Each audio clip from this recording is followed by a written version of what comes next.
3,9% de hausse sur les prix de l'alimentaire en 2021 et l'inflation continue cette année. Les PPN, produits de première nécessité, ne sont pas épargnés. Alors au moment de faire les grosses courses, les consommateurs voient leurs habitudes changer. Comme vous voyez, il y a certaines choses qui sont en promotion, alors on a pu prendre un peu ce qu'on pouvait. On en fait la différence à la caisse. Avant, on payait par exemple 30 ou 32 000, maintenant c'est pas loin de 40 000.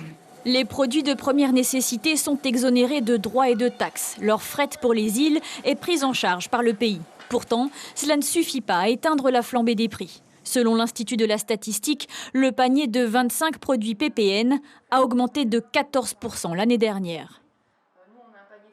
Sur le prix d'achat du commerçant, donc si l'inflation est mondiale, que le prix du produit de base est élevé, le commerçant lui va l'acheter à un montant élevé.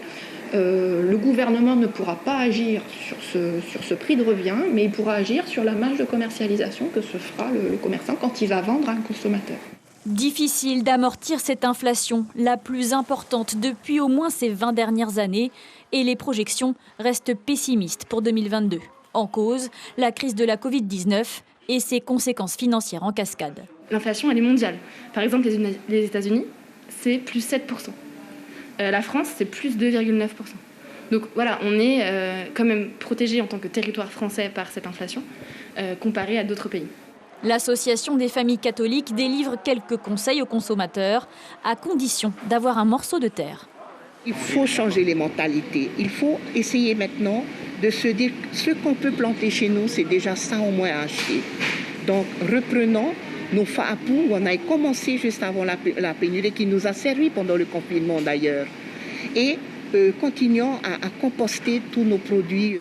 Les principales hausses concernent le thon rouge, le maïs en grains et l'huile de tournesol, mais les légumes locaux sont aussi concernés.